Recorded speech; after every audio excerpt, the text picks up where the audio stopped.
மத்தேயு எழுதிய தூய நற்செய்தி அதிகாரம் 23 இறைவார்த்தைகள் 1 தொடக்கம் 12.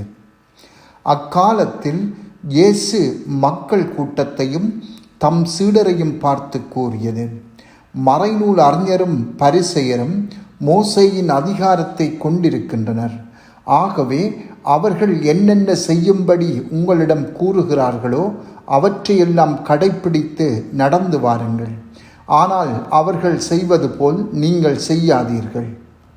ஏனெனில் அவர்கள் சொல்வார்கள், செயலில் காட்ட மாட்டார்கள். சுமத்தற்கரிய பழுவான சுமைகளை கட்டி மக்களின் தோளில் அவர்கள் வைக்கிறார்கள்.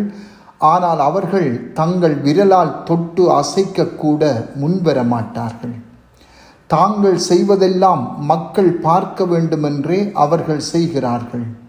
தங்கள் மறைநூல் வாசக பட்டைகளை அகலமாக்குகிறார்கள். அங்கியின் குஞ்சங்களை பெரிதாக்குகிறார்கள்.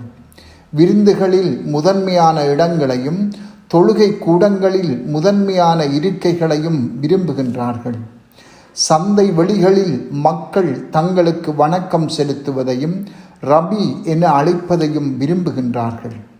ஆனால் நீங்கள் ரபி என அழைக்கப்பட வேண்டாம், ஏனெனில் உங்களுக்கு போதகர் ஒருவரே. நீங்கள் யாவரும் சகோதரர் சகோதரிகள். இம்மண்ணுலகில் உள்ள எவரையும் தந்தை என நீங்கள் அழைக்க வேண்டாம், ஏனெனில் உங்கள் தந்தை ஒருவரே, அவர் விண்ணகத்தில் இருக்கிறார். நீங்கள் ஆசிரியர் எனவும் அழைக்கப்பட வேண்டாம், ஏனெனில் கிறிஸ்து ஒருவரே உங்கள் ஆசிரியர். உங்களுள் பெரியவர் உங்களுக்கு தொண்டராக இருக்க வேண்டும். தம்மை தாமே உயர்த்துகிறவர் எவரும் தாழ்த்தப் பெறுவர், தம்மை தாமே தாழ்த்துகிறவர் எவரும் உயர்த்தப் பெறுவர். சிந்தனை: இயேசுவின் பார்வையில் பெரியவராக இருப்பது என்றால் என்ன? உலகம் அங்கீகாரத்தை, வெற்றியை, மதிப்பை போற்றுகின்ற போது இயேசு முற்றிலும் மாறுபட்ட ஒரு பார்வையை காட்டுகின்றார். அது தாழ்ந்தவர்களை உயர்த்துவதாகும், பெருமை கொண்டவர்களை தாழ்த்துவதாகும். அதாவது உலகம் சொல்கிறது, படம் காட்டு, மேலே ஏறு, வெற்றி பெறு, பெயர் வாங்கு. இயேசு கூறுவார், மறைந்திரு, தாழ்ந்து போ, பிறருக்கு சேவை செய், உண்மையாக இரு. கடவுளின் மக்களை வழிநடத்தும் பொறுப்பை ஏற்றுக்கொண்ட அன்றைய மத தலைவர்கள் தமது புனித கடமையில் இருந்து விலகிய போதும் இயேசு அவர்களை வெறுப்பினால் கடிந்து கொள்ளவில்லை. மாறாக தெய்வீக அன்புடன் அவர்கள் மனம் மாற வேண்டும் என்றே கடிந்து கொண்டார். ஆயினும் இந்த கடிந்து கொள்தலை அவர் நேரடியாக அந்த தலைவர்களுக்கு கூறவில்லை. மாறாக மக்களிடமும் சீடர்களிடமுமே அதை தெரிவிக்கின்றார். ஏனென்றால் அவரது போதனை எல்லா தலைமுறைகளுக்குமான போதனை, திரு அவைக்கும் புனிதத்தை நாடும் ஒவ்வொரு உள்ளத்துக்குமான போதனை, காலத்தை கடந்த வழிகாட்டுதலை அது காட்டுகின்றது. மறைநூல் அறிஞர்களும் பரிசேயர்களும் சட்டபூர்வமான அதிகாரத்தை கொண்டிருந்தனர். திருச்சட்டத்தை அதிகாரபூர்வமாக விளக்கி கூறும் அதிகாரத்தை பெற்றிருந்தனர். இயேசு அவர்களின் அதிகாரத்தை கண்டிக்கவில்லை. அந்த அதிகாரத்தை கொண்டிருப்பவர்களின் ஊழலை மட்டுமே கண்டிக்கின்றார்.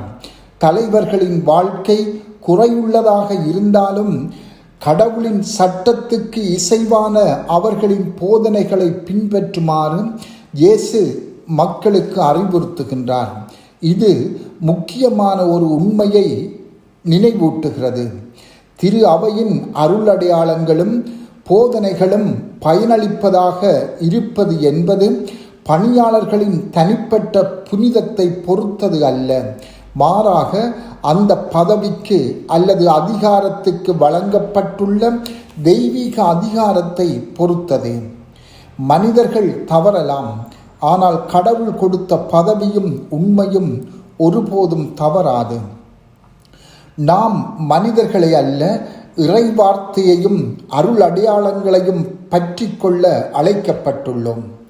இயேசு எதனை கண்டிக்கின்றார் என்றால், மறைநூல் அறிஞர்கள் பரிசேயர்களின் வெளிவேடத்தையே. அவர்கள் மக்கள் மீது சுமக்க முடியாத சுமைகளை சுமத்திவிட்டு அதை தாங்க உதவி செய்ய முன்வர மாட்டார்கள். அவர்களின் சமய அனுஷ்டிப்புகள் வெளித்தோற்றத்தில் மட்டுமே காணப்பட்டன. அன்பால் பற்றியெறியும் இதயத்தில் இருந்து அவை வெளிவரவில்லை. அவர்கள் பட்டங்களையும் அந்தஸ்துக்களையும் தாழ்ச்சியில்லாத மரியாதையையும் தேடினார்கள். தாங்கள் கடைப்பிடிப்பதாக சொல்லும் திருச்சட்டத்தையே அவர்கள் மாற்றிவிட்டார்கள். ஆனால் ஆண்டவர் எதிர்பார்ப்பது வெளித்தோற்றத்தை அல்ல, உள்ளார்ந்த மனமாற்றத்தையே ஆகும். இதுவே இறைவாக்கினர்கள் போதனையிலும் திரு அவையின் அறிவுறுத்தல்களிலும் புனிதர்களின் வாழ்விலும் எதிரொலித்து கொண்டு இன்றும் இருக்கின்றது. நடிப்பும் புகழும் அல்ல, தாழ்ச்சியும் உண்மையுமே உண்மையான சீடத்துவத்தின் பாதையாகும். செபம். ஆண்டவரே, எமது தாழ்மையான தன்னலமற்ற தியாகம் நிறைந்த அன்பு வாழ்வின் மூலம் உமது மகிமையில் பங்கு பெறுவோமாக. ஆமென்.